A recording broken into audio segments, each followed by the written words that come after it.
Good afternoon. My name is Perry Chan. On behalf of SAMHSA's Office of Behavioral Health Equity, welcome to the third section of the Data Storytelling Webinar Series. I'm so happy to see many familiar names in the audience today. Thank you for taking time out from your busy schedule to join us.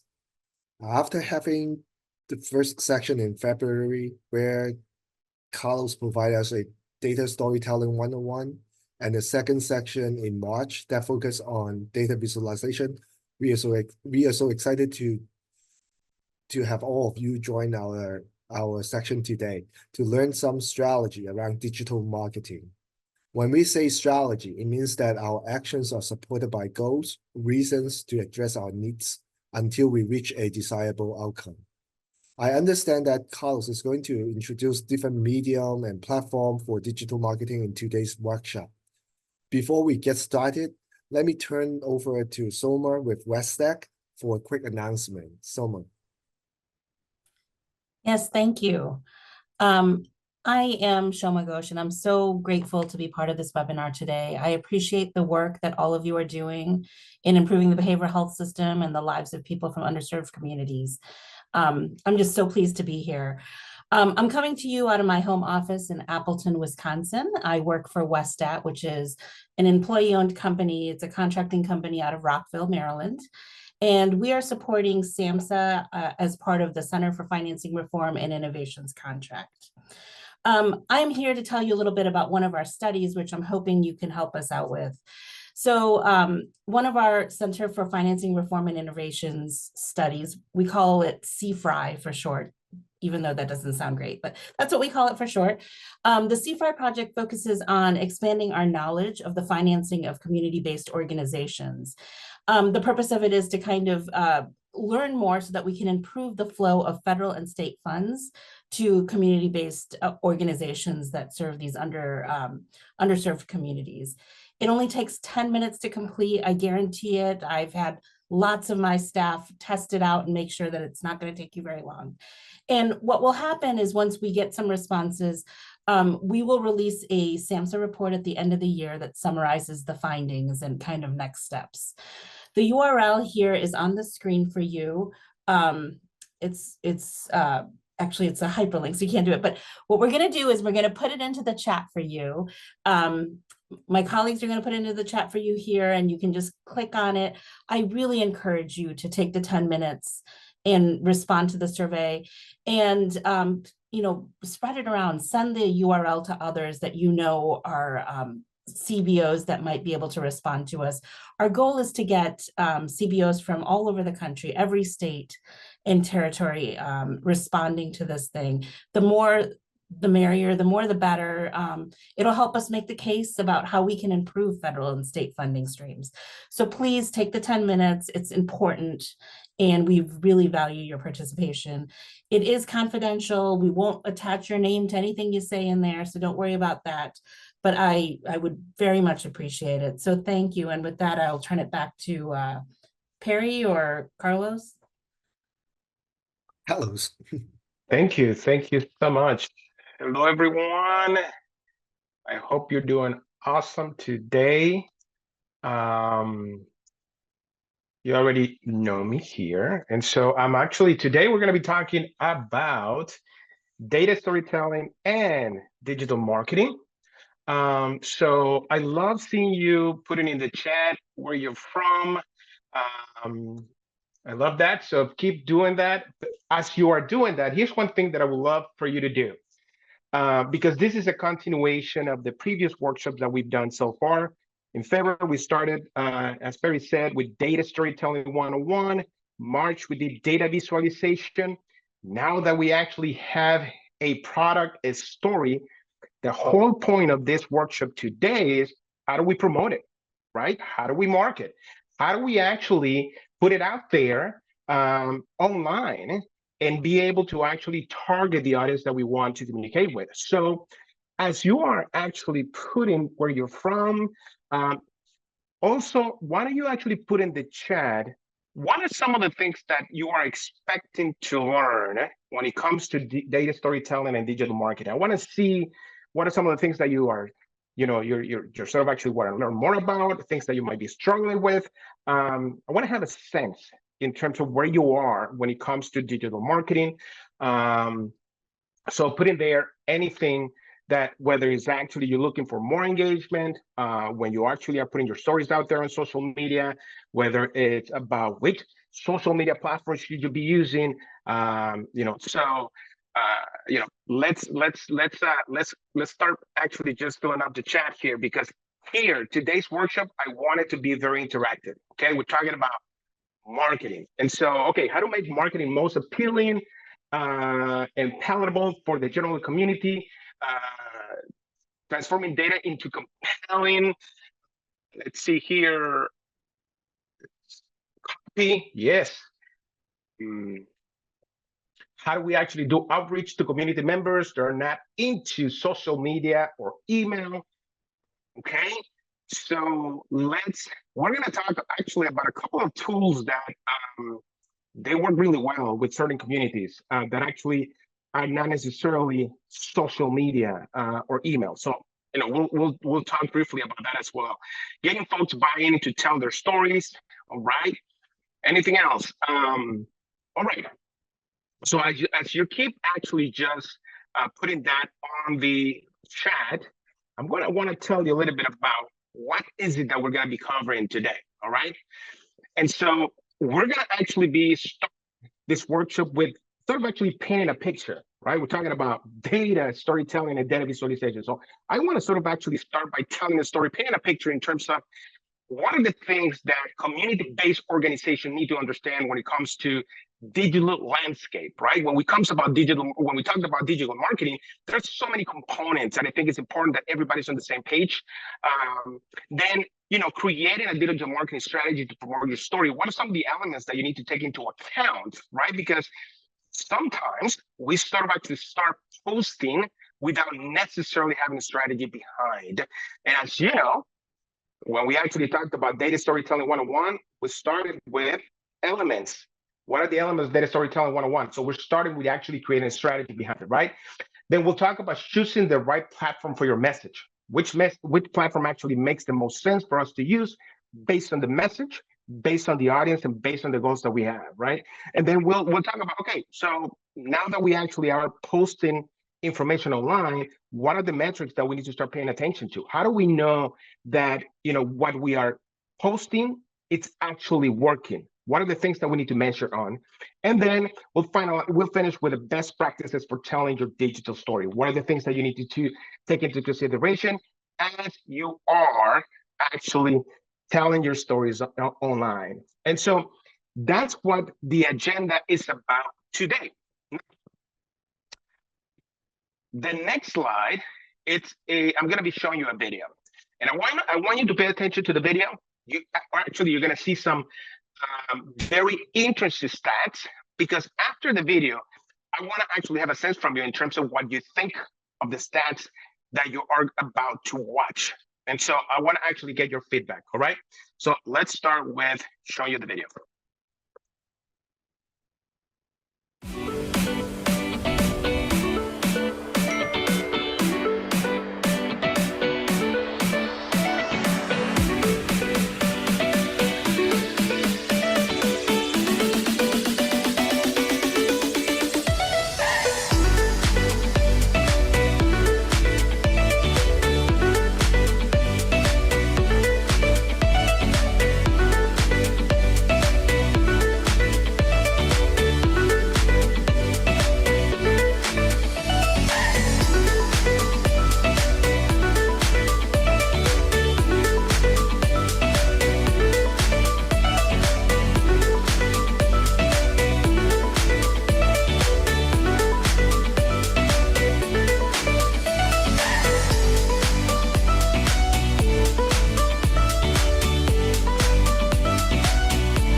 All right, so before I ask you about the video, I actually got a message saying that my audio is actually going in and out. Are you able to hear me okay? Just want to actually make sure that you are. If you put in the chat box, how is my audio?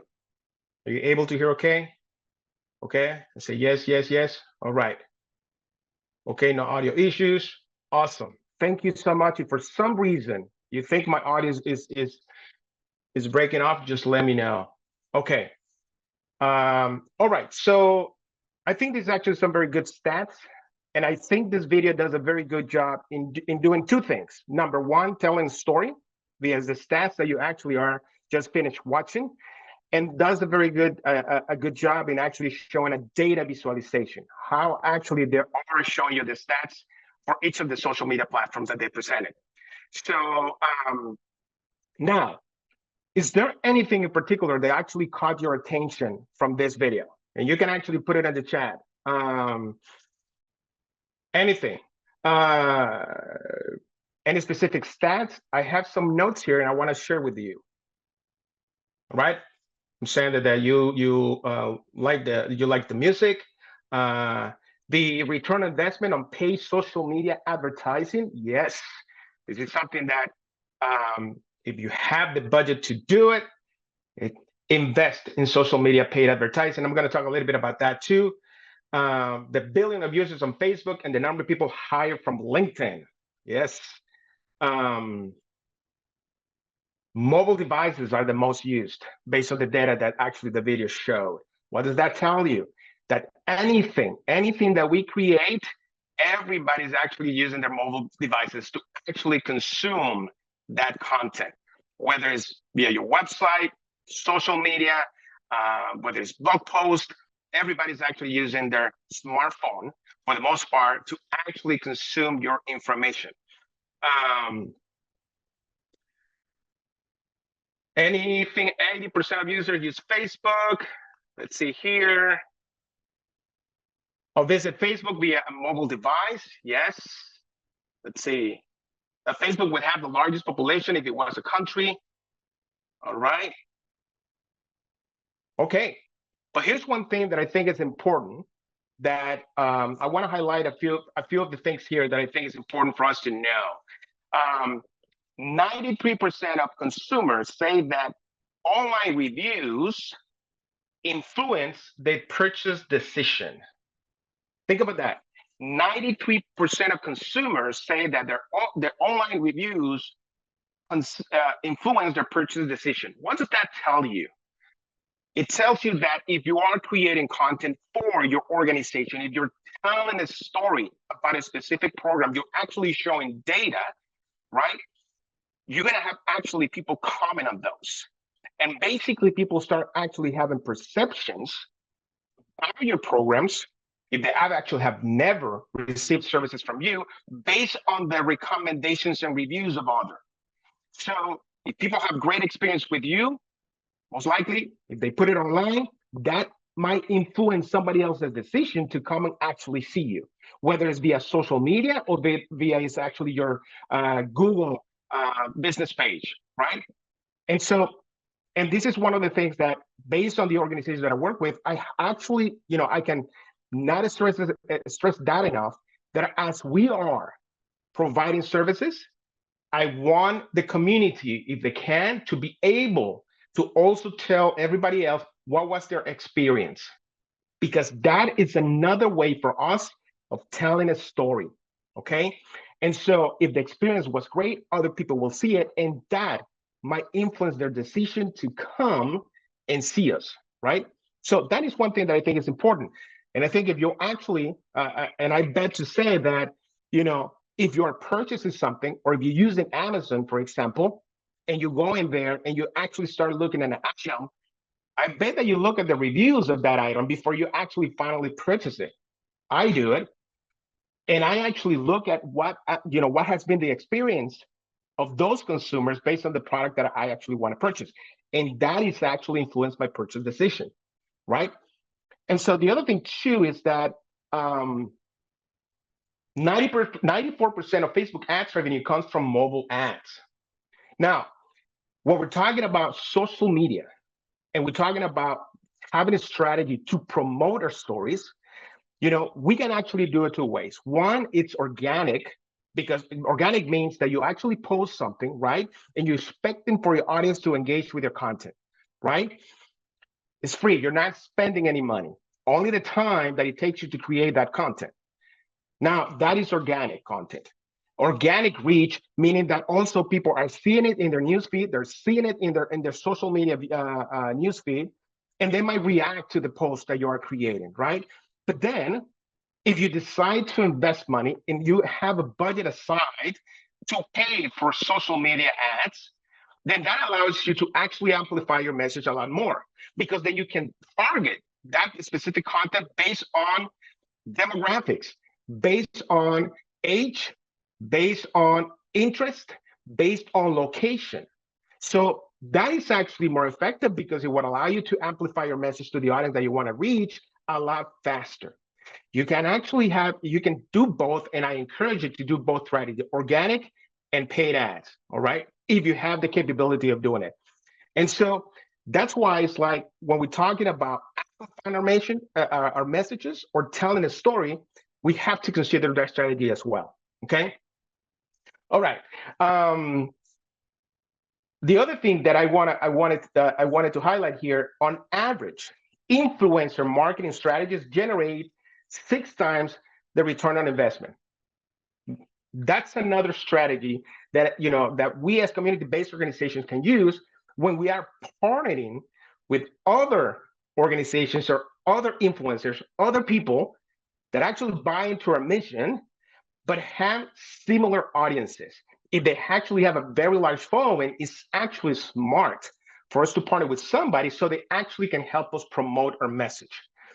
And for the most part, we are posting constantly, but we might not have a partnership strategy, and that is something that I sort of encourage you to consider if you have that possibility. If you know someone in your community that actually has a large following, buy into your mission, and is actually the right fit based on what you actually want to promote, the story that you want to tell, then partner with that person to be able to actually use their social media influence, their social media followers, for them to actually see your message as well.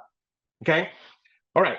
So when we're talking about, understanding the digital landscape, there's a couple of things that I think is important for us to know.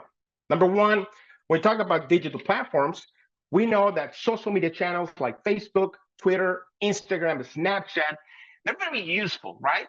To create messages that are very impactful, and to create messages that are actually, they have high quality visuals. Because at the end of the day, what you actually seeking is engagement from your audience. So, and when I talk about engagement, as throughout this whole workshop, I mean that what engagement means reaction. We want to have a reaction from our audiences. We want audiences to either, like it, or they can actually put a heart, they can put a smiley face, whatever reaction is, that is actually a sign of engagement. But we also want our audience to comment on the post. Okay, that's the second level. And third level is actually we want them to share. So at the end of the day, the more shares you have, the better, because then your message is being seen by a lot more people, right? So make sure that as you are creating content, you position your story in a way that is engaging. So you're actually getting to amplify, you're getting a lot more people to see it, okay? Now, the other thing too is, if we're talking about LinkedIn as another possibility, obviously the audience there changes. Because what you actually, let's say that you actually turn your story, you're telling a fundraising story, you're actually talking about the impact that your program has had in your community. And the whole purpose of your story is actually to engage, potential funders, potential donors. Then obviously LinkedIn actually is a great platform for you to do that, right? Because obviously you are reaching other professionals, other stakeholders in the field. And other than that, though, LinkedIn allows you to also create some paid ads as well, if you want to amplify your reach, right? So it's important that we start understanding how this platform works, so we know this type of story that we need to create based on the platform that we're using. Also, let's not forget about your website, okay? So your website acts as the central hub. So in your website, that's when you actually can expand more.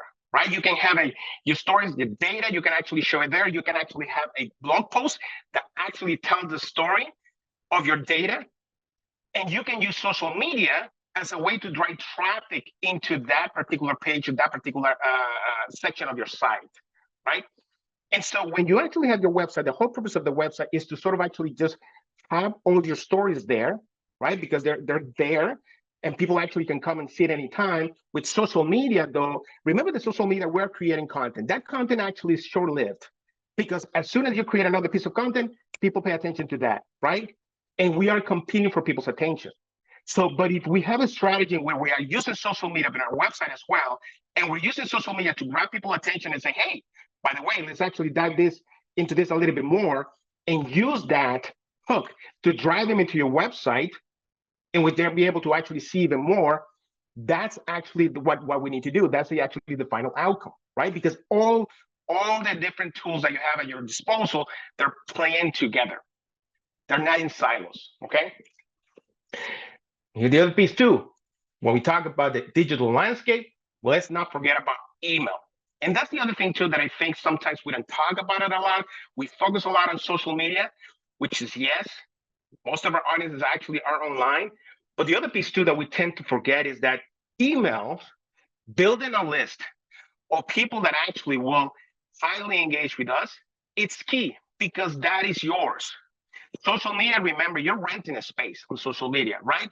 If your account gets shut down for whatever reason, which actually happens, that means that all of a sudden you don't have access to the audience of social media because you're using Facebook, you're using Instagram, you might be using Snapchat or Twitter. Those platforms don't belong to you. You're just actually borrowing the space there. And so by having a strategy in which you actually are posting content on social media, but also using your website because that actually you own that, and your email, then you are diversifying that way that you actually are reaching your intended audience. Okay, so let's not forget about that. So if you actually do fundraising, for example, I'm assuming that you might have a list of past, current, and future donors, right? And you are sending high quality stories, so for them to actually know more about what you do and for them not to forget about what your organization does, right? So the other thing too, when we talk about email is not something that you actually just use once whenever you have a specific goal, and then if it is fundraising, we just use it, during the time that we actually are doing fundraising. No, email, it's a strategy, it's a tool that you should be using it on a regular basis, on a weekly basis, right? And because you don't want to be bombarding people with a whole bunch of emails, that's why you actually got to be able to actually create some powerful stories, right? And so that's one of the things that I think is important. Social media channels, you're renting space there, right? You're using it to grab attention, to engage your audience, okay? But those social media platforms, they're not yours. And so, but your organization website and email, you have total control over that. So let's make sure that we diversify all the different platforms that we have at our disposal to be able to reach our audience. Okay. The traditional marketing, okay, we know, like print materials, brochures, flyers, radio spots, billboards. In fact, I worked with an organization here in Minnesota, which actually we created a billboard for them because in their community, it actually made total sense. But they have a billboard with links to the website. From the website, they actually have links to social media. So in other words, they're actually using a strategy where actually they're using different elements, but all those elements are actually playing together. So if that makes sense for you, that's awesome, right? And so just because we're actually now using social media, website, and email doesn't mean that we have to forget about the traditional marketing avenues if those marketing avenues are still working for our audience. And so I would just want to make sure that everybody's on the same page in terms of the value that the digital landscape provides, along with the traditional marketing landscape as well. When we combine those two, then we'll be able to actually have a very solid marketing foundation. All right. Any thoughts, comments? Feel free to actually use the chat or Q&A. Just want to actually hear from you. What are your thoughts so far as we actually are covering some of this digital landscape concepts here? What has been your experience in telling your story using social media? Has it worked for you? Yes or no? Go ahead and put it in the chat here. Has it worked for you? Yes or no? As you're telling your story via social media, based on the specific goals that you have. If it has worked for you, that's awesome. If it hasn't, tell me really quick why. Okay. From Cheryl, I have here somewhat. Okay. We want to expand a little bit more. I want to see. I want to read some of that because I want to actually tie some of the things that actually we're going to be talking about. I want to actually tie them back into your comments. It depends on the type of social media. Some of our Instagram videos have performed better, but our emails are not performing as well as we like them to. All right.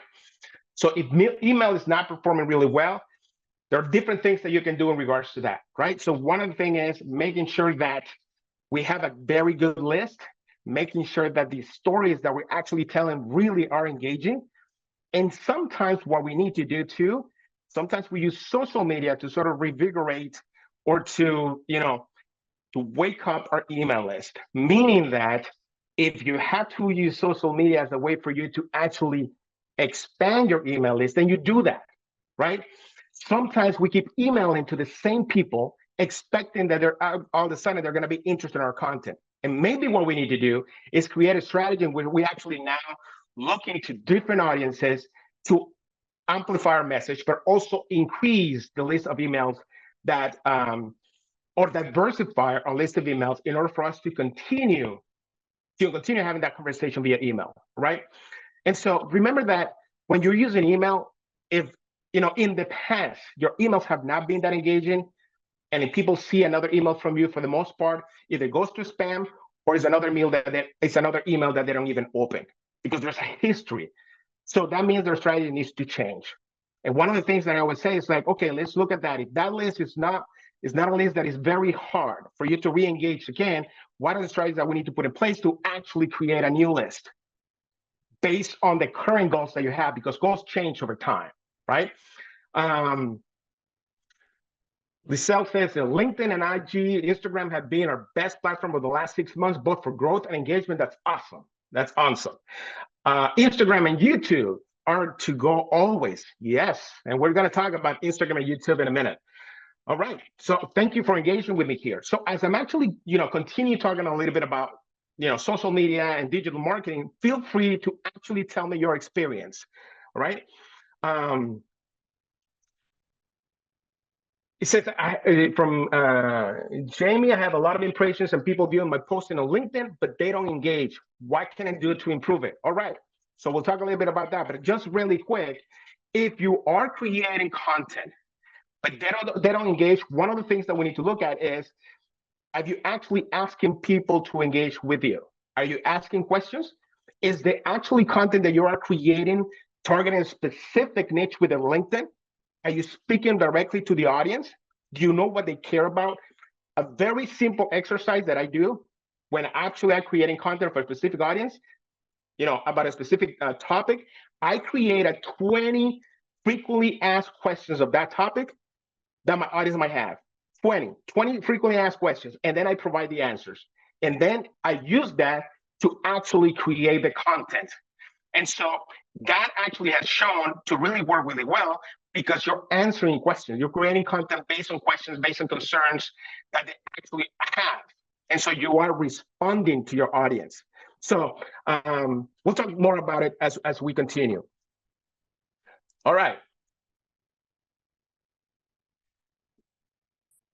So when we're talking about choosing the right platform for your message, as you actually you're telling your story, one of the things is that you have to make sure that you got to have an audience alignment, meaning that we're going to be actually trying to select the right platform based on understanding where your audiences actually spend their time.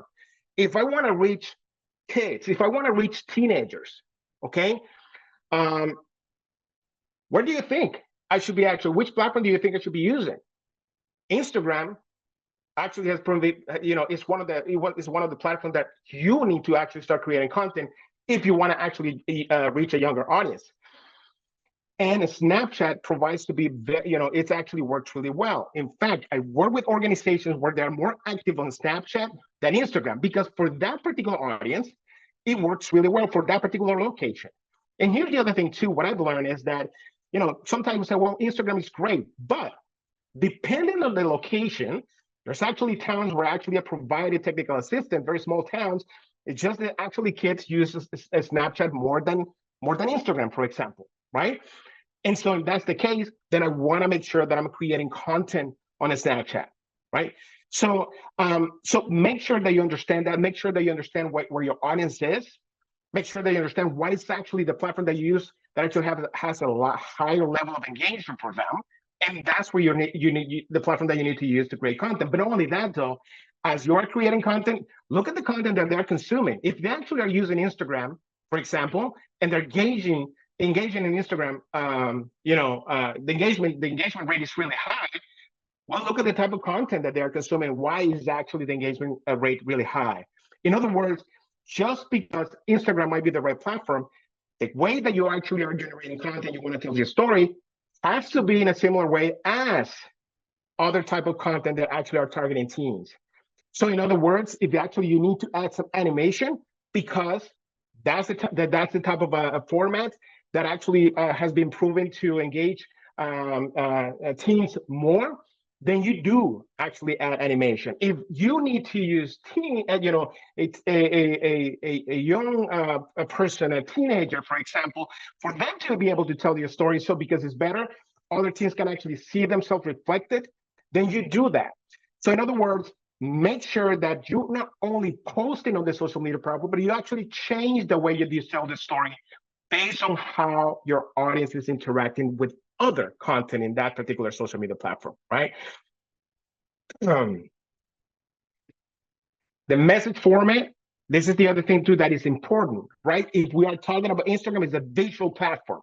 If we're talking about, Facebook, you can combine with there's text, videos, and pictures, and you can actually expand a little more on Facebook, and you can actually write a longer piece of copy of text if you want to actually tell your story. So making sure that the format actually matches the platform is really important as well.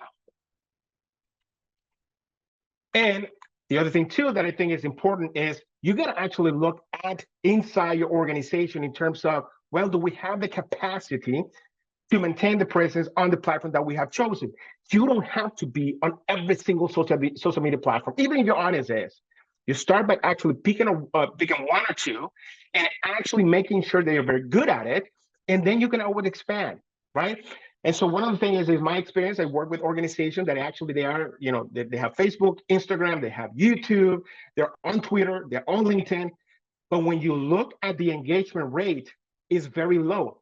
First of all, because they use the same format for all the platforms. Or in other words, the same picture or the same copy for Facebook is the same one that you're going to see on Instagram, is the same one that you're going to see on LinkedIn.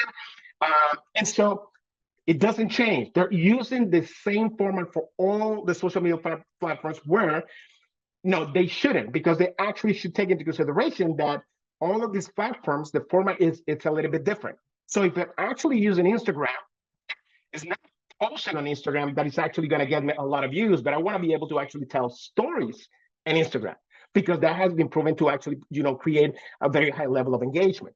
So that's the other thing too, is like, you got to look at what you are capable of doing internally, and then make sure that based on your resources, you actually pick the platform that actually makes the most sense. You actually go all in on that platform, and then you can always expand later. All right. So let's actually now look at really quick here at some of the stats. And here's the other thing too, as we're talking about data storytelling, talking about data. When I create social media strategy plans for other organizations, one of the things that I do is I look at the number in terms of the social media platform.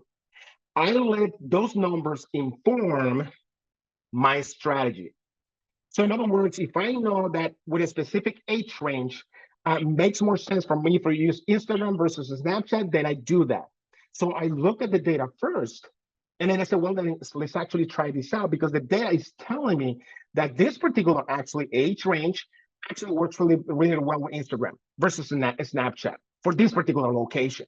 So if I have access to that, then I start creating content based on that. Same with Facebook, same with LinkedIn, or any other social media platform that you want to use. So in this case, really quick, these are the most popular social networks worldwide as of January of 2024. Facebook is the #1 and YouTube is #2. And you start seeing also WhatsApp as another platform as well. And so we're going to be talking about some of this, but look at all this. Some of these actually platforms are platforms that we don't use here in the US. They're actually more used, they're being used more in other countries. And so, so for us here in the US, probably the platforms that we probably need to be paying more attention is that Facebook, YouTube, WhatsApp, Instagram. Now, look at the Facebook Messenger, Telegram, Douyin, Snapchat. All of those platforms are communication platforms as well. But obviously, if we are focusing here in the US, we're going to actually use the ones that have the higher level of engagement and actually people are using the most, right? However, though, even though WhatsApp, if you actually look at here, #3, that actually it's an app that actually being used here in the US, but it's actually being used by other minority groups, because it's a platform that allows you to actually do video calls or video messages. And it works really well because you're able to communicate with people all over the world. So for example, in my case, I have WhatsApp because I can communicate with friends and families outside of the US and I don't have to pay anything, right? And so if I know that that's an app that I use quite a bit, then for some organization, actually they have created campaigns using that app, because if they're actually targeting the Hispanic population, for example, they know that actually that app works really well because they actually use it here in the US and outside of it. And so when you start looking at the numbers actually help you create and drive your strategy. All right. So when we're talking about Facebook, the monthly active users here is 3.4 billion worldwide, right? But here in the US, it's 175 million users. That's how many people actually are using Facebook. How can you use it for data storytelling? Well, you can actually share impactful data infographics, data visualizations, and I'm just going to show you some examples here. You can do live Q&A sessions, right? And you can run targeted ad campaigns to reach the specific demographics. I just mentioned that. But the other thing too, you can actually build communities and followers based on that. So in other words, you can actually create Facebook groups if it's another way for you to communicate with a specific group of people in which you are providing services. In fact, I work with organizations where they actually have Facebook groups. And in the Facebook groups, they actually, they make it private, and they are providing constant information to that particular group because that's one of the audience that they work with. And so Facebook tends to be a very good platform to build community, right? And so, so I wanted to make sure that you start, you pay attention to this data, because I think it's important that we'll look at the numbers. So that's going to drive everything. So actually, let me show you really quick, and I'm going to stop sharing my, let's see, I'm going to stop sharing here for a minute because I'm going to show you some examples here.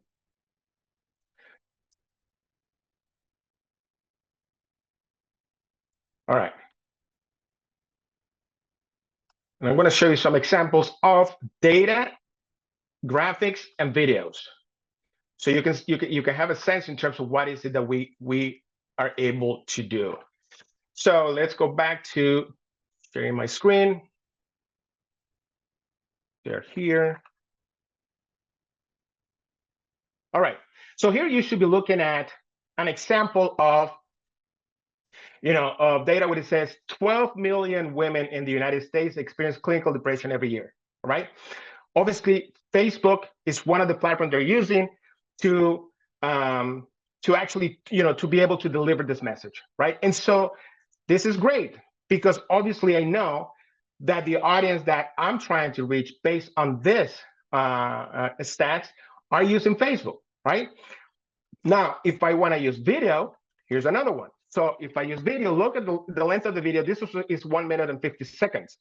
And here actually are I'm actually showing some stats as well. So I'm actually telling a story based on data, right? But I'm using video to do this. And as I'm doing this, obviously look at the number of reactions. These are reactions. So I'm looking at the number of likes. This is actually another reaction of caring. Then actually look at hearts. And then you actually have 8 comments and 979 views, right? And so this is what we're looking at. This is engagement. And so I just want to make sure that we understand that. And so that's one of the things is that as we are creating content for each of the platforms, take in consideration those type of stats, those type of reactions, those type of engagement metrics. This is another one, right? And obviously here, this video is longer. Daniel Gillinson Jr., he's the Chief Executive Officer of NAMI. And basically he used Facebook as a platform for him to actually record this address. And so in regards to Minority Mental Health Awareness Month. All right. And in this case, he also started this video with data and actually, talking about when it comes to mental health, how actually affect minorities, but at the same time, providing some numbers. So in other words, here's one example, right? We have a graphic we created here. Another one is having one of you creating a video and talking about the data as well, because people consume information in different way, right? And so that's examples in terms of how you might want to use Facebook. But at the end of the day, we're looking for this type of reactions, right? Because if you are posting content on a regular basis and no one is reacting to it, that means that your content is not being seen or people don't care about it. Okay. Any comments so far? Does this make sense for you? What do you think? Before we move into Instagram. Have you actually created video on Facebook that have been, that actually been proven to be effective with you when you're actually telling your story?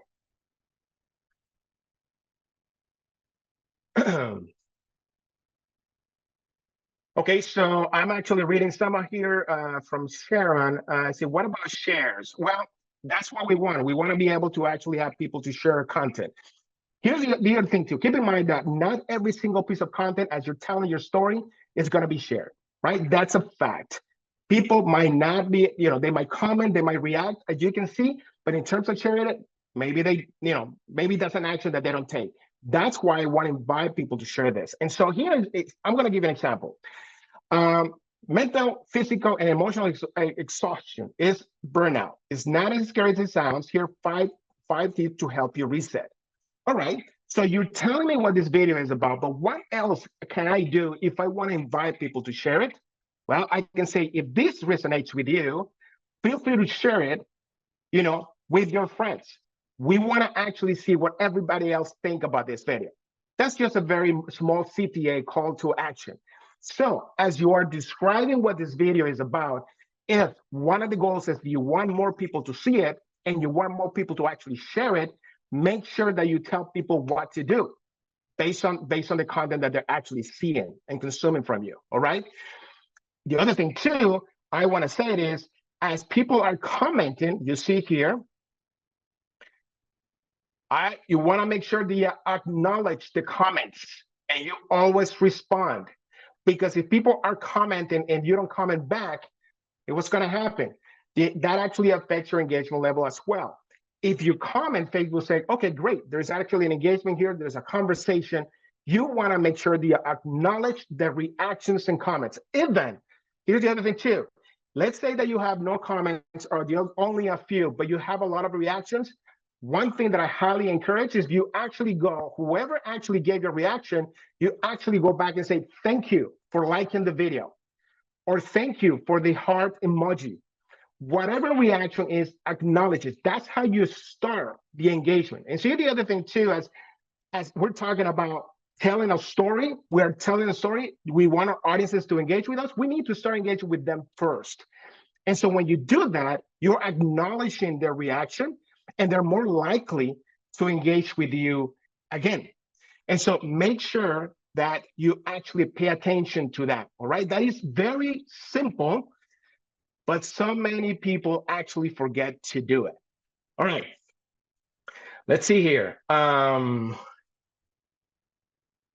It's actually now, let's look at the presentation. Okay, so we actually are looking at Facebook right now.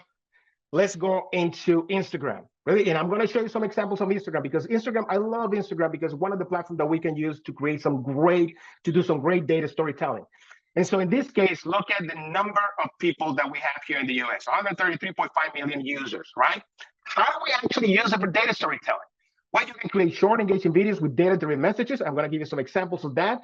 You can actually do Instagram stories to share behind the scenes glimpses of your program. So here's the other thing too, is that when I look at some of the social media platforms for a lot of the organizations, it's very corporate driven. So you're not telling me anything. You only are just publishing information out, and you're treating social media sometimes as another website. We need to stop doing that. Remember that the whole purpose of social media platforms is to have conversation with each other. It's to engage your audience, right? And if I want to humanize my story, if I want to humanize the services that I'm providing, I want to make sure that I can do that. I want to show people behind my story, right? And one way of doing this is actually, let me actually show you behind the scenes into what happened here and how this program is being planned, is being developed, or how the services, with the type of services that we provide. You can actually grab your cell phone, your smartphone, and just do a quick recording. In fact, here's another one. If one of the things is, if you're talking about mental health in your program that actually you're promoting for youth, for example, you can actually just describe the process as people walking within your organization and just grab your smartphone, right? And then you start actually just recording what is the process, what are they going to experience once they're actually walking into your office, right? Because here's what happened. You actually are not humanizing that. That be able to actually see what that's going to look like, but that also helps you position your story in a more engaging way, because they will be able to relate to that. So using Instagram story is another great way for you to actually tell your story. Obviously, we talked about collaborating with influencers or partner organizations to expand reach and engagement. Part of actually the other thing that I also talk about in training is that let's have a list of possible partners, organizations, or individuals that actually can help us amplify, and let's reach out to them. We can actually do something together. You can do a live streaming using your platform and using your partners' platform, so that way you are reaching to both your followers and their followers as well. But it's another great way to actually tell your story. Look, all of this is available at our disposal, but we're not, you're not paying anything. The tools are there for you to use. But the reason why sometimes we don't use it is because we don't know how, or we don't know it actually exists. So I want to make sure that you understand that that's another way of you be able to tell your story, be able to actually engage your audience. All right. So let me actually now show you something here really quick before we go into Twitter. So as we're looking at other accounts, I want to make sure that I want to show you this one. All right, so this is actually Instagram. All right, this is the crisis text line. It's a nonprofit, free 24/7 confidential mental health support in English and in Spanish. Look at the call to action that they have here: text, share, or apoyo. Apoyo means support in Spanish, to this number, right? And this account is monitored from Monday through Friday. So right there, here's one thing that I wanted to actually show you really quick, right? First of all, they do a pretty good job in describing what this page is about, but at the same time, it's actually providing a very, very specific call to action. Take advantage of this service right now. You can text to this number, but at the same time, we want to let you know that this account is only monitored from Monday through Friday, right? So very important information that you want your audience to actually see right away. But at the same time, though, I want you to look at some of the posts that they have here, right? And so here's one. It says 1 in 3 crisis text lines text or discuss anxiety and stress in 2023, right? There is actually another way of you showing stats in here, showing some numbers, and then on the right, you see how they expand. explaining this a little bit better, right? And then it says, visit the link in our bio for more information. There's another one, so somebody actually just responded and says, thank you. What I would have done, I would have said, I appreciate you actually acknowledging this. Thank you for actually liking or this post. Please share it to others that you think might benefit from this.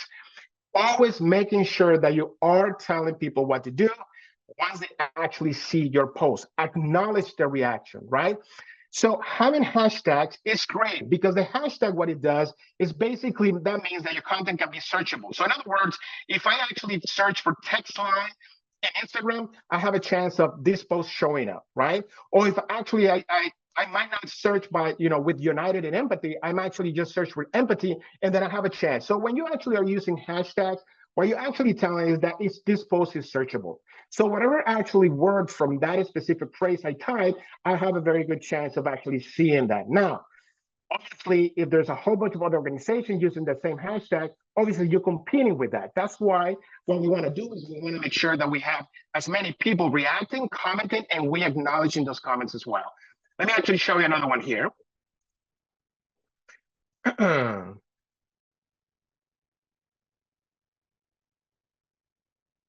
So here's another one. This one obviously is not necessarily showing a specific stats, but it's actually providing some value. And I'll talk a little bit more about that because there's a section on the PowerPoint where I'm going to be talking more about it.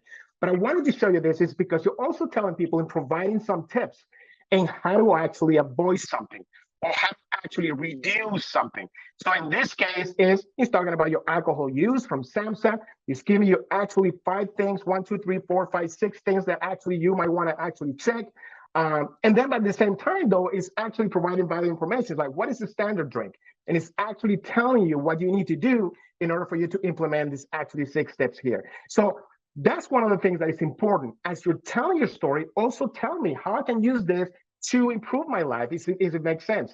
And so I want to make sure that I show you this because it's another way. Now, if I actually just grab this and just put it in text format, most likely people are not going to be paying attention. That's why Instagram is a great platform for you to actually tell people what to do in a graphic way. You're telling the story, you're providing some value, you're providing some tips.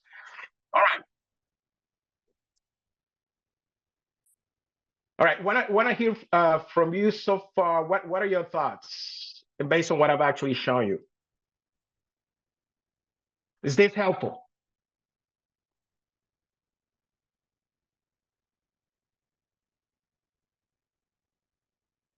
Want to know if you actually have had good experience in using Instagram? Are you actually telling your story?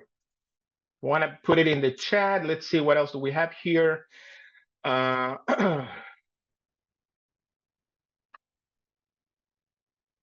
Santi, thank you. Yes, this was very helpful. Thank you. So basically, as I'm actually going through this, I'm just giving you some best practices that you actually are using these platforms to promote your story. All right, I will, let's see here. Okay.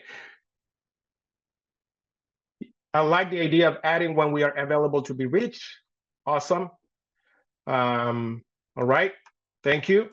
As I'm actually going through this, feel free to actually just post in your comments as well. All right, so we got a lot more to view. I'm gonna actually touch a little bit. I have a question about what is a short video length. I'll talk a little bit in regards to that in a minute. Let's actually talk about Twitter. Right now, how many of you are using Twitter for data storytelling or to actually create, for promoting content about your organization? If you're using Twitter, can you actually just put Twitter or just put X on the chat? I want to know how many of you are using Twitter here, really quick. Danielle, we have it, but we haven't used it. That's from Kara in a long time. Samila, no. Justin, yes. Brittany, yes. Camille, no, thank you. Stop using it from Denise. Okay. From Nettie, Public Affairs team actually use Twitter. All right. So I can see there's a lot of no's in terms of Twitter, right? And so let me ask you this. If you're saying no, what are the reasons why you're not using Twitter? Share with me why your Twitter might not be a platform that you actually are using right now. Okay. Zero engagement. All right, so more, it's a disaster, too hard to keep up with. Feels like we need to be on it 24/7. I see that there are some comments that are actually commonality in some of the comments that you're writing here. Poor engagement. Okay, not the audience that we need to reach. All right. Okay. Great. I appreciate you telling me this because this is awesome. I mean, Twitter, for the most part, you know what I use Twitter for? I use Twitter for research. There's one thing that I want you to think about. All right. For those of you who might not be using it to create content because maybe your audience is not there, maybe your resources are very limited, I don't want you to just, put it aside to disregard it, because Twitter can actually help you draft your story. If you actually use Twitter to see what people are talking about, if you actually can go to Twitter and search based on hashtags, based on something that you want to promote, just actually type the hashtag or type that phrase and your location and see what type of conversations people are having. Use that information as a way to position your story to create the engagement that you need. So even though you might not be using Twitter for content purposes, you can use it for research. Okay. So I don't want you to actually I use Twitter quite a bit. When I'm actually creating content about something, one of the platforms that I use is Twitter. I want to see what type of conversations. Why? Look, Twitter actually is a great platform because you can actually share very small data points and statistics in tweets using relevant hashtags. So in this case, it makes sense for me to see what other people are saying, right? Participate, if in Twitter chats related to your area of focus to engage with a relevant audience. If you see that there's a lot of conversation based on a specific story that you want to promote or something related to the program that you are providing, well, look at what people are saying about that specific program or the theme of that program, and you can engage with them too to sort of actually drive attention to your story.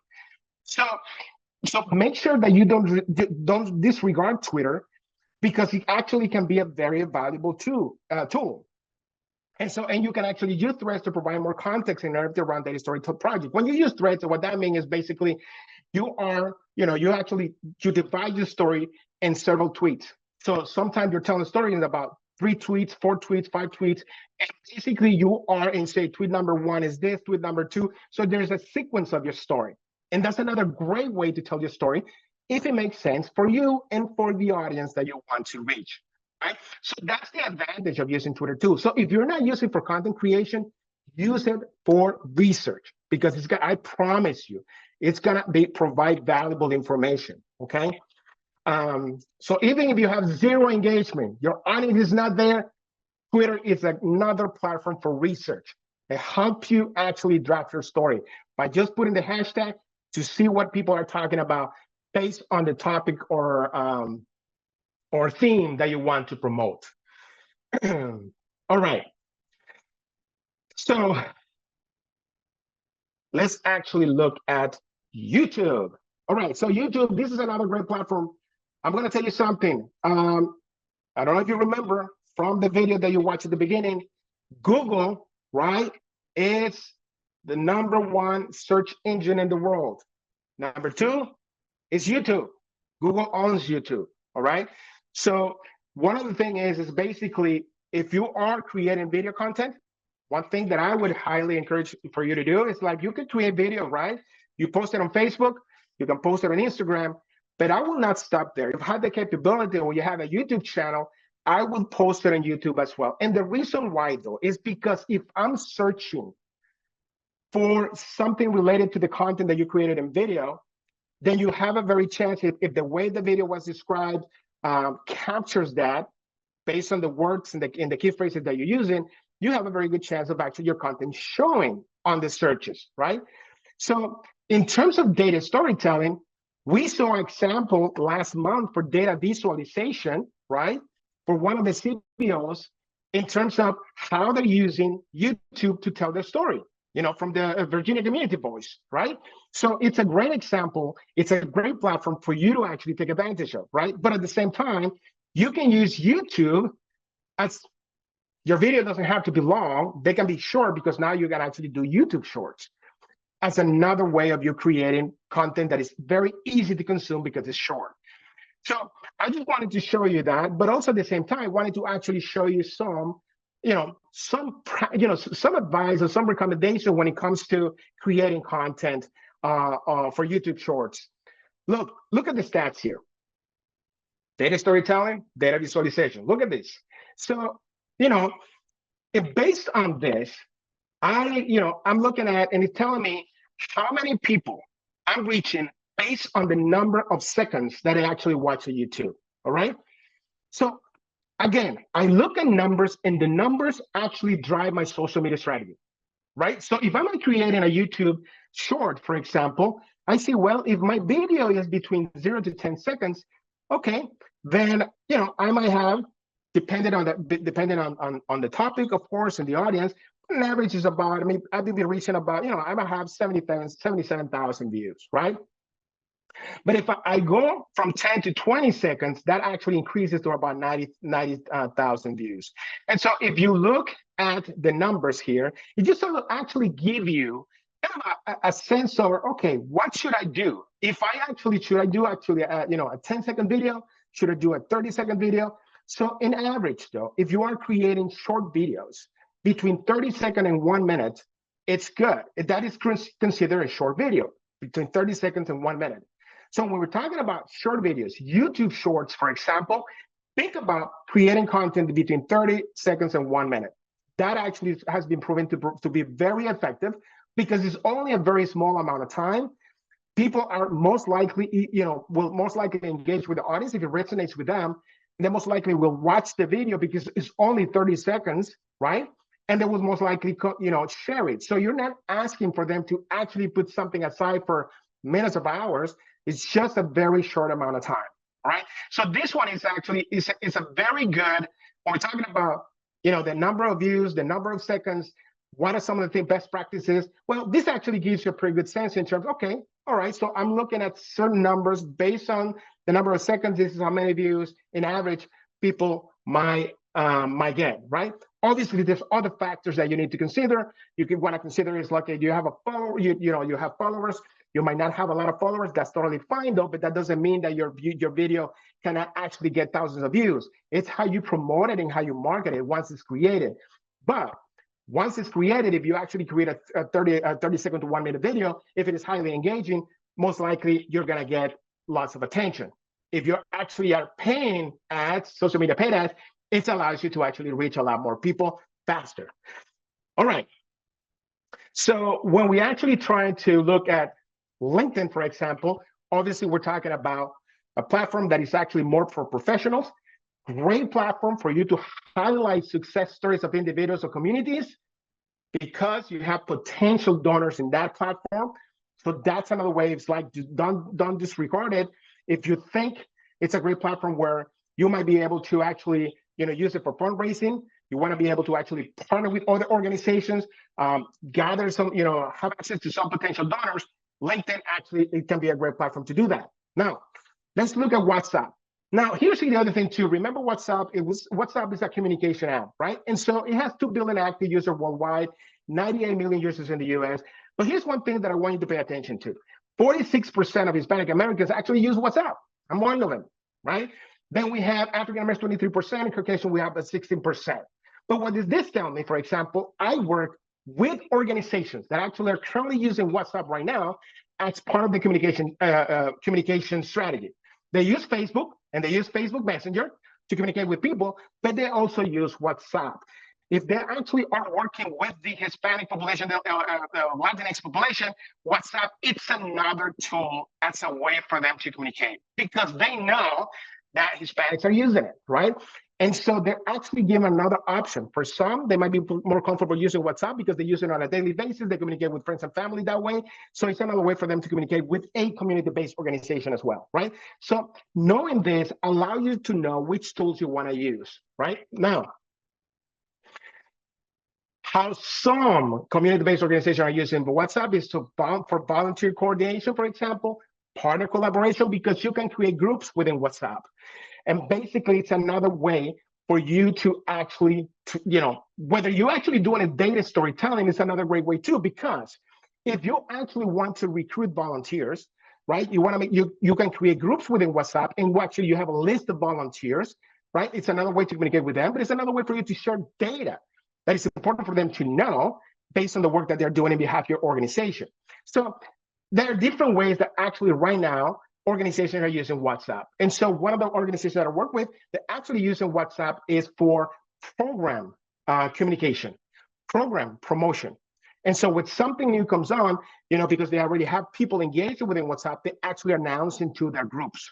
And it's another great way for them to increase the level of engagement.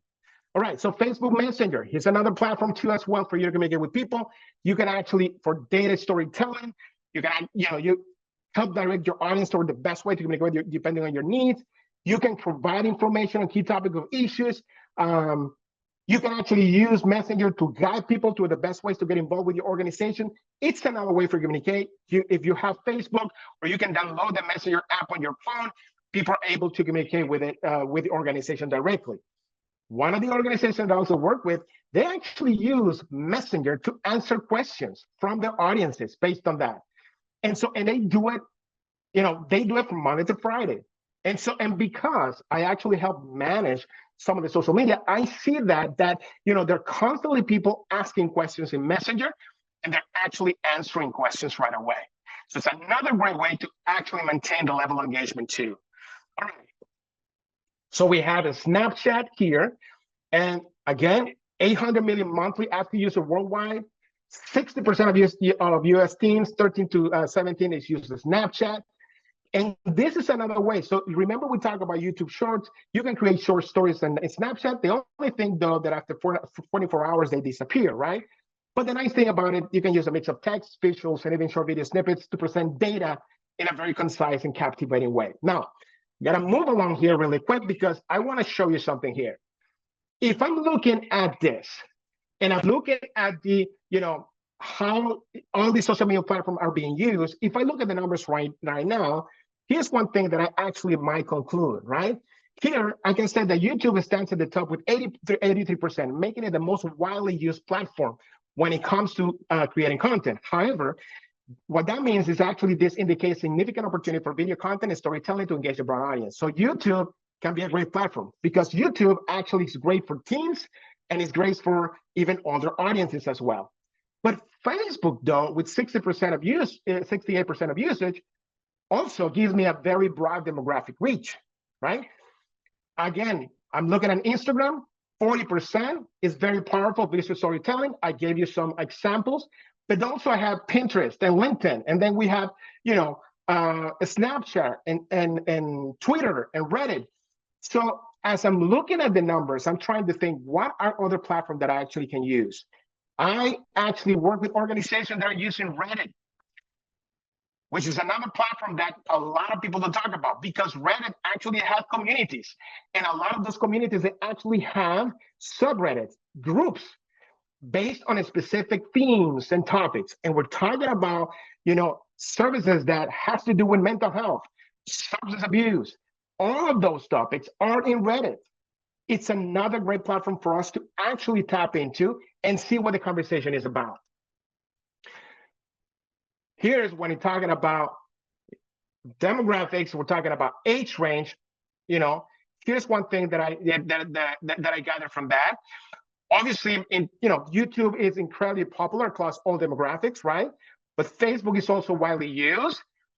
Slightly, in terms of ages, it's kind of actually tends to decrease a little bit between the ages of 18 and 29 who actually prefer Instagram. Then we have Instagram, Pinterest, LinkedIn, WhatsApp. Look at how all these different platforms are being used. This drives my strategy in regards to that. So as I look at the goals and how to actually put all this together, I'm looking at, okay, let's look at the strategy behind it. Defining our goal, identifying your audience, identify your core messages for different platforms, and analyze your metrics.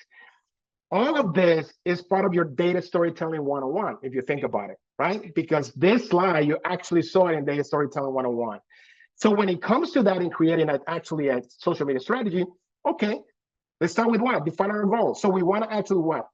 Are we telling a story about a specific program, about the organization? Is it brand awareness? Is it fundraising, a donation? Is it service delivery? Is I'm promoting a program, a service based on the data that I'm actually showing? Is it advocating for some policy changes? Is it increasing partnership? What's your goal? So that's something that we have to define. And then remember your audience, right? All the different audience that you have. And so as you're doing this, notice how you actually are starting to put a strategy based on the data of the numbers of all these different social media, social media platforms. You know what their audience, what the audience looks like in terms of percentages, in terms of usage, and then now you actually start putting it all together, right? We go back to this, defining a goal. We start looking at the audience, and then we got to think about this now. This is the mindset, right? So this in business is called the buyer journey, also being used for a lot of community-based organizations too. Look, this is actually the 3 stages that actually people go through, right? Awareness, consideration, and action, right? So in other words, in terms of the audience mindset, when they're actually looking at the awareness, for example, it's like, well, I'm a decision maker, but I'm not seriously considering a purchase. I'm just watching this space for now. Right? So if you want to buy something, why are you just browsing around, right? But you're the one who makes that decision. When you're actually considering something, well, I'm researching, but need to understand why I should trust you. I'm actually looking at other services for other organizations, or I'm looking at your services based on your story, but I still actually, I need to understand why. Why is this important? Why should I trust you? Why should I come to you based on what you act for a specific program that you're promoting, right? And the action is basically have decided to go and seek out your services, right? And this is the part where actually you're showing me how you're going to help me. Notice that I mentioned one of the things that you actually can do is basically showcase behind the scenes of your organization how you work. What type of services do you provide? Or what are the expectations? What people can expect from you? So when you actually start considering this, then you position your story based on these 3 levels about your journey. So awareness, consideration, and action. And so this is what is called a funnel. And this is the audience intent. So when we're talking about audience and consideration, it's about informational intent, research, about being convinced, right? About if you're actually doing a data storytelling, you're convincing somebody that actually your program really works, and you actually need to more money, more funding to expand it. Well, there's actually these 2 levels of engagement, awareness and consideration that you actually have to tap into, right? And finally, the action is actually by having people, giving you the funds for you to expand. And so when we actually start looking at that, then we actually start now that, having a strategy behind it and how to position our story in that way. So I'm going to stop right there. Any thoughts, comments so far based on what I've been telling you? Does this make sense? And have you actually created a marketing strategy for your organization or to tell your story? Any thoughts, comments? Has that been created? Do you have one? All right, let's actually look at from Lisel. I'm looking at the Q&As right now as well because I want to make sure that I'm answering this. How do we navigate a post-TikTok world, especially for youth engagement? Look, here's one thing that that you need to think about. Social media platforms, they come and go, right? It's a specific social media platform that actually goes away, you move into the other one, right? If TikTok goes away, then you have Instagram, you have a Snapchat, right? What's going to happen? Then a lot of actually then, for those teams that were highly engaged in a TikTok, they will actually now use other platform more because that platform might not exist anymore, right? So people actually move towards another platform. That's not a problem. So you actually then move on to that one. So that's the beauty of it, is that, social media platforms have evolved. In the beginning, when Facebook was created, there was a lot of young people on Facebook, and there was a lot of actually content created on Facebook. Well, they moved away from Facebook into Snapchat. And here's what happened. Because Snapchat actually had a very high level of engagement, Instagram realized that a lot of young people actually were moving into that. And so Instagram started actually copying a lot of the features from Snapchat. So to keep the younger audience there. So what I'm saying is, there's no worried about if TikTok goes away, what we're gonna do. Most likely those kids are using also Instagram and Snapchat as well. TikTok goes away, you go into those platforms, or whatever actually other platform they're using. Okay. When it says what would be an example of a hashtag you will research on X, well, it depends. It depends on your story. It depends on the topic. If I'm actually talking about, let's say we're talking about harm reduction, and I'm creating a campaign and I'm actually showing some data about harm reduction, I actually could put harm reduction data or or just the hashtag harm reduction. Or if I'm actually based in New York, hashtag harm reduction New York, and see what type of conversations people are having. What's the content that is being driven by the hashtag? So it depends on your theme, your topic, your goals. Can we get on Asian American subgroups via Twitter? Well, if Asian Americans actually are using Twitter, that's one of the things that I want, you gotta actually go and search for them. Actually, one thing that I would actually use Twitter for, it's, you can actually search for Asian Americans and see the type of content that is actually coming up. Twitter allows you to actually search based on location as well. So when you go to search.twitter.com, you will see all those different elements that I'm actually telling you about and talking about you. And you will see all the different ways that you actually can search the platform, all right?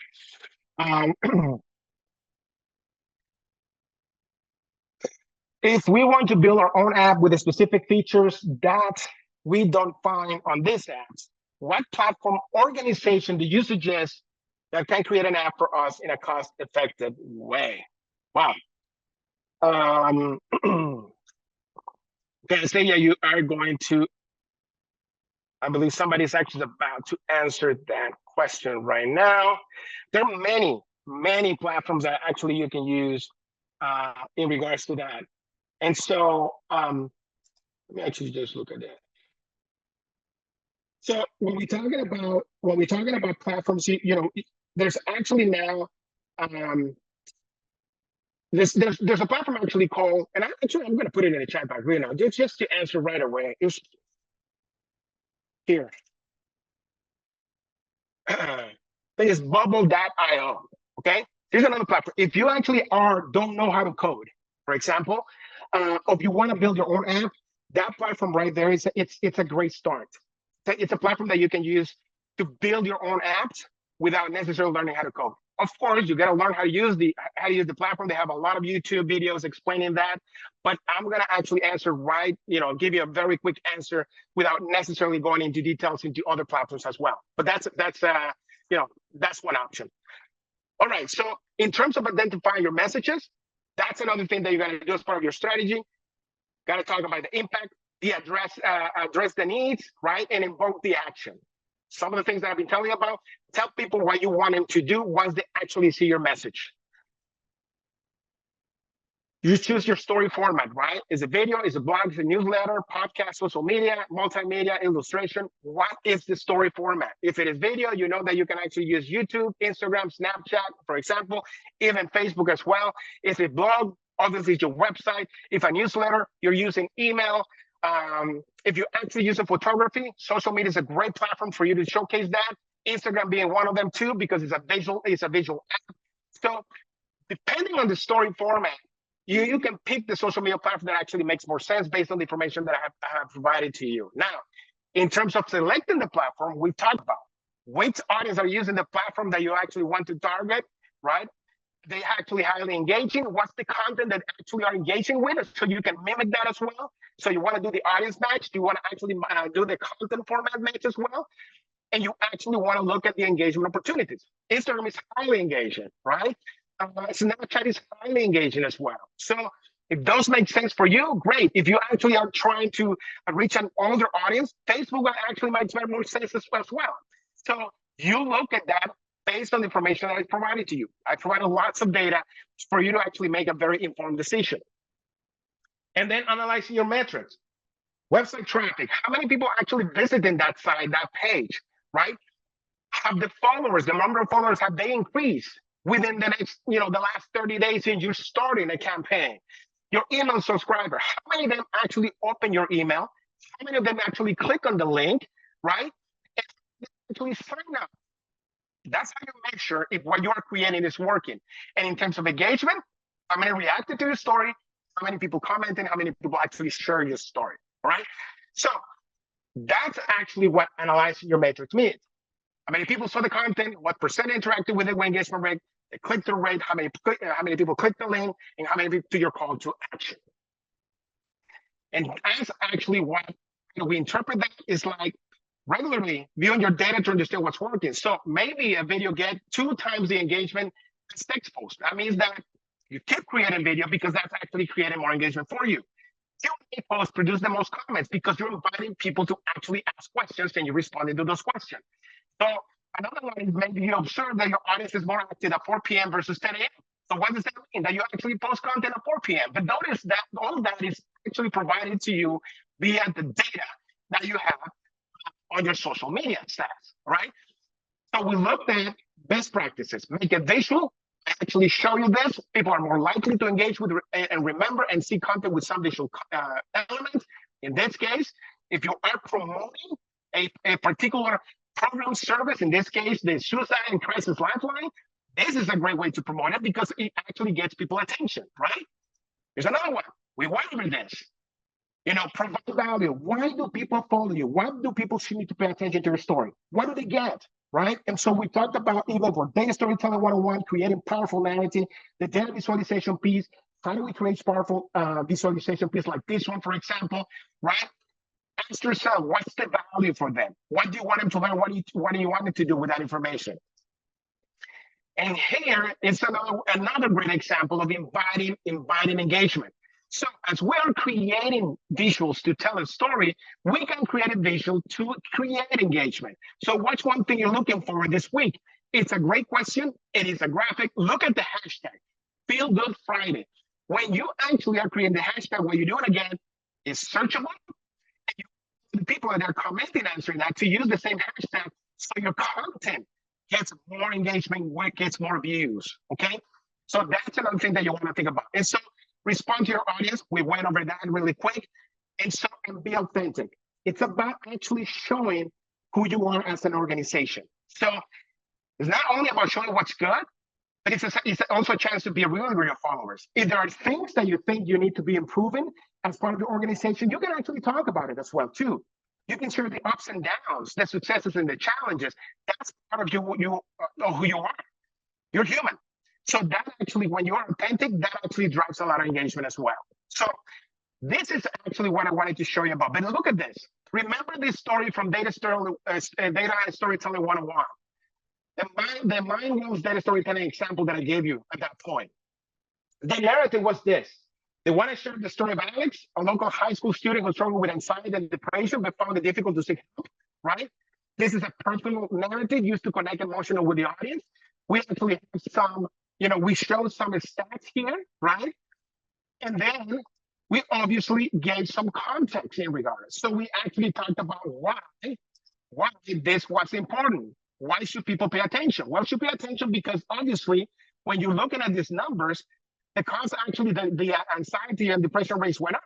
It's because we had increased social media use, academic pressure, the impacts of COVID, all of those things. So how do we tell this story based on how do we create a social media strategy or digital marketing strategy to tell the story? This is where you actually see, if I'm telling a story to other kids, Instagram, right? Or Snapchat. If I want to actually tell the story to other professionals, parents, for example, or school administrators, Facebook might be a great platform as well to do that. LinkedIn could be another one because a lot of professionals are in there too. So notice how the audience is actually telling you where to go based on the story that you need to tell. So I wanted to show you that it just actually put everything in terms of the content that you want to create. Well, we have this, right? We have some stats that you want to show, but at the same time, are you able, besides just showing this, this example, you have a pie chart here, a bar chart, but besides doing that, can we do anything different? Can we actually tell the story in a video format? Can I have one step actually narrating this and talking about this, right? Based on the examples that I provided. another way of sharing this story, but also telling me why this is important. So this is I'm just providing another example. Now, this over here, in your resources, you actually have the whole digital marketing strategy for this example. So remember, for every workshop that we do, we provide resources. So you have access to that. You can download it. It's a digital marketing, actually digital marketing guide. And there is a content creation guide as well. And so finally, these are the main takeaways for data storytelling, digital marketing. Strategy first, tailor your message based on the audience, choose the right platforms. We talked about it, right? Facebook, Instagram, LinkedIn, which might make sense. Make sure that you're engaging, you're actually building a stronger connections, acknowledging those comments from your audience and responding to those, even if that means just reactions, looking at your metrics. Are you actually certain posts that actually reach more people? You have a lot more views or less views? What are some of the changes that you need to make based on the metrics that you actually are seeing? Visual storytelling.